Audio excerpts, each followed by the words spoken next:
Hey, this is Dan Land Pro. Hey, today our tutorial is we're doing a basic scoreboard in Telestream Wirecast.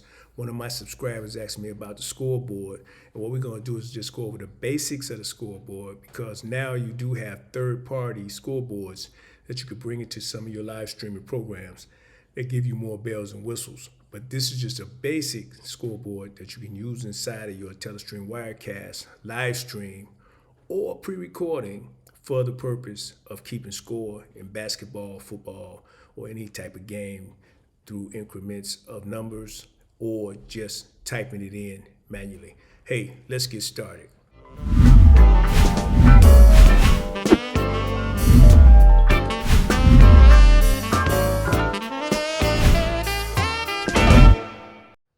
Okay, so here we are in Wirecast. I've already choose some football footage that I can control from right here in my control panel. I can stop and start.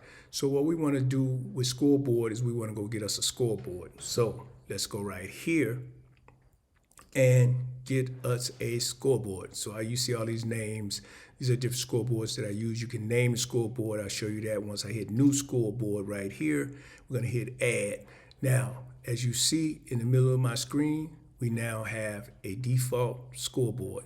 So I want to bring that scoreboard up a little bigger so you can see it. So I'm going to bring that up, and now you see the scoreboard. So we're just going to let our footage play as we control this scoreboard. So now you see that's a default scoreboard, so it will pretty much be blocking a lot of the action. So what I want to do is go back over here into my parameters. You see all my scoreboard parameters. You see up top where I can name this scoreboard a particular name that I might want to use again in this program.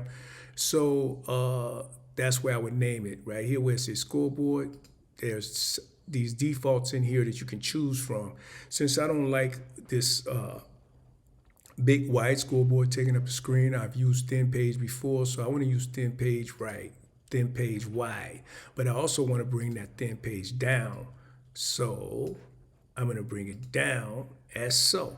And now you see we have a scoreboard down at the bottom of our screen, and it's in thin page. Now what I want to do is change the name. So let's go back in my parameters. You see where it say home right here, our first box.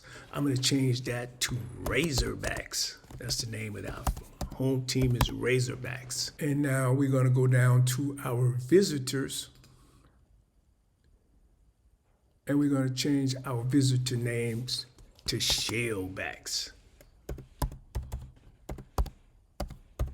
So you got the visitors against the Shellbacks. Now you see these parameters here. This parameter here is where we can align our footage center, left, right. So that is our score. So that's where we will put our score. So you see where my Razorbacks is the same thing as here, as well as the same thing as score.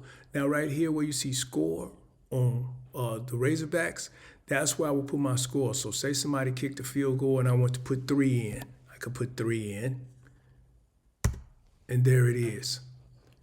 Say somebody on the visitor team ran a touchdown and I want to put 6 in.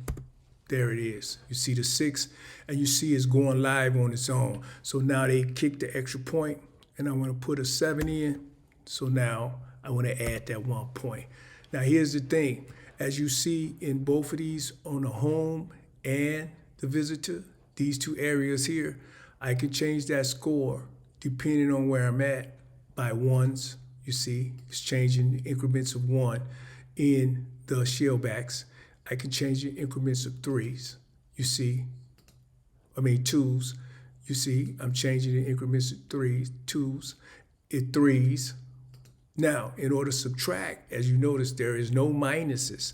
So what you have to do to get the minus with these is I would just have to go, if I made a mistake and only wanted that to be 19 instead of 21, I would have to do it manually and go back down. You see, so it's easy to really remember that you have to use that to go minus. You would have to go that way in order to make that happen. You would have to change it manually. So whether it's home or visitor, that is the way. So if I want to take that 3 out and go back to 0, then that's what I would do.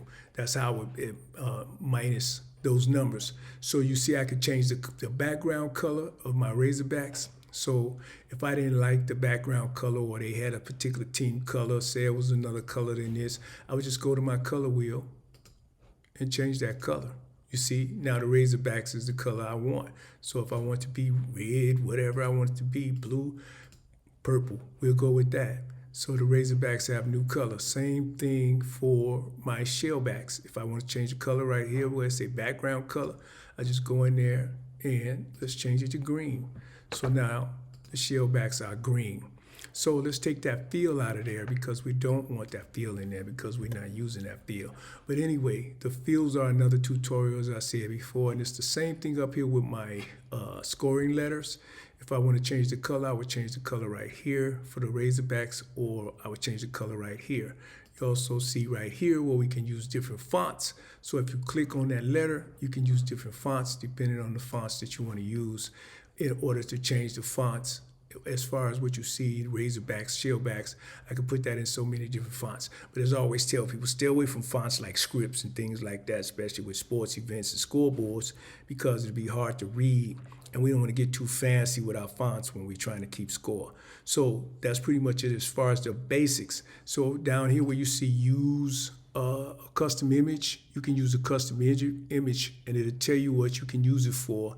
So that's a whole nother tutorial. So we just want you to see how the basics of the scoreboard would go.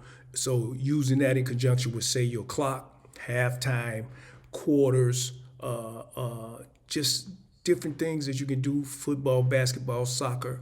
You see that you can have a basic scoreboard in your live stream. So your scorekeeper would just sit there and put the scores in, take them out depending on what's scored, and keep up with the game. Halftime, you can set your clock and have your halftime report and everything working in sync. So there you have it, how to use Telestream Wirecast basic scoreboard. It's in our overlays menu, and you see how you can use it, how you can change the names, how you can insert the score, how you can change the score, how you can subtract the score. So you can use it in your live stream for some of your basic events, sports events. And like I said, go check online for some of the more third-party type scoreboards that you can use in very robust ways. So it depends on what you're trying to do. So we just want to answer one of our subscribers. So there you have it, Telestream Wirecast Basic Scoreboard. Till next time, I'm Darlan Pro, YouTube.com, Steppers Express. Don't forget to hit that subscribe and that like button. Peace.